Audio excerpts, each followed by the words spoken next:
স্বাস্থ্য সেবা যেরকম আরেকটা বড় সমস্যা বলে আমার মনে হচ্ছে যে প্রতি মাসে লোকাল লোকজনকে নিয়ে বাসিন্দাদের নিয়ে বসে তাদের সমস্যাগুলো শোনা, অনেকগুলো সমস্যা, বড় বড় সমস্যা, তাই সব থেকে বড় হিসেবে কোনোটাকে আখ্যায়িত করা যায় কিনা আমি ঠিক শিওর না।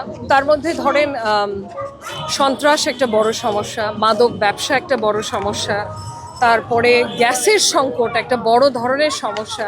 আমি যে ঘরে ঘরে গিয়ে আমাদের মা বোনদের সাথে কথা বলছিলাম, বিশেষ করে ওনারা কিন্তু এই গ্যাসের সংকটটা তুলে ধরেছে। কারণ গ্যাস যখন থাকে না একটা বাসায়, একজন গৃহিণীর কী অবস্থা হয় এবং সেই পুরো পরিবারটার কী অবস্থা হয় আপনারা বুঝতেই পারছেন। গ্যাসের সিলিন্ডারের দাম একটা বড় সমস্যা, আর সন্ত্রাস, চাঁদাবাজি, চুরি, ডাকাতি, মোটামুটি অপরাধ প্রবণতাটা একটা বড় ধরনের সমস্যা এই আসনে। তো সেখানেই আমাদের কাজ করার উদ্দেশ্য। আমাদের অলরেডি কাজ শুরু হয়ে গেছে। আমরা সিসিটিভি নেটওয়ার্ক বিভিন্ন জায়গায় যেগুলো ঝুঁকিপূর্ণ হিসেবে আইডেন্টিফাই করা হচ্ছে সেগুলোতে লাগানোর পদক্ষেপ নিচ্ছি। এবং তাছাড়া নির্বাচিত হয়ে আসলে ববি হাজাজ ঢাকা 13 আসনে ধানের শীষের প্রার্থী, উনি টাউন হল মিটিং করার পরিকল্পনা অলরেডি ওনার আছে।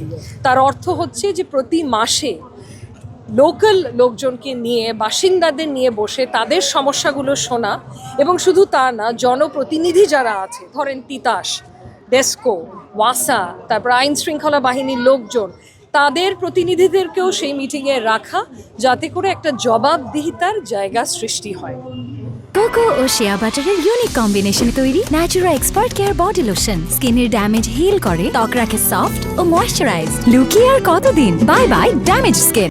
তাহলে এটা না হলে আমার মনে হয় না সমস্যাগুলো উত্তরণ করতে পারবো আমরা। সো এটা আমাদের অলরেডি পরিকল্পনা আছে। আমরা জনপ্রতিনিধি যারা আছেন তাদের সাথে কথা বলেছি, যারা সেবা দিচ্ছেন তাদের সাথে কথা বলেছি, এবং একটা উপলব্ধি আমাদের হয়েছে এতদিন এই এলাকার মানুষের সাথে মিশে যে প্রবলেমগুলো কত ধরনের, কি এবং কি করণীয়। এখানে স্বাস্থ্য সেবা যেরকম আরেকটা বড় সমস্যা বলে আমার মনে হচ্ছে। আর অনেকেই আমাকে বলছিলেন, আজকেও আমাদের যে নির্বাচনী কার্যক্রম চলছে, আমি মা বোনদের সাথে কথা বলছি যে ওনারা খুব হয়রানির সম্মুখীন হচ্ছেন যখন স্বাস্থ্যসেবা নিতে যাচ্ছে। তো সে ব্যাপারেও আমাদের পরিকল্পনা আছে। ইতিমধ্যে আমরা অনেকগুলো বিনামূল্যে মেডিকেল ক্যাম্প গঠন করেছি, হাসপাতালরা এগিয়ে এসেছে। আমরা যখন তাদের সাথে গিয়ে সমস্যাগুলো তুলে ধরেছি, সবাই আসলে যে সবাই খারাপ তা তো না, সবাই মানুষের জন্য করতে চায়, কিন্তু অর্গানাইজড ওয়েতে করা এবং পরিকল্পনাটা কার মাথায় আছে সেই ধরনের নেতৃত্ব কিন্তু আমাদের বেছে নিতে হবে।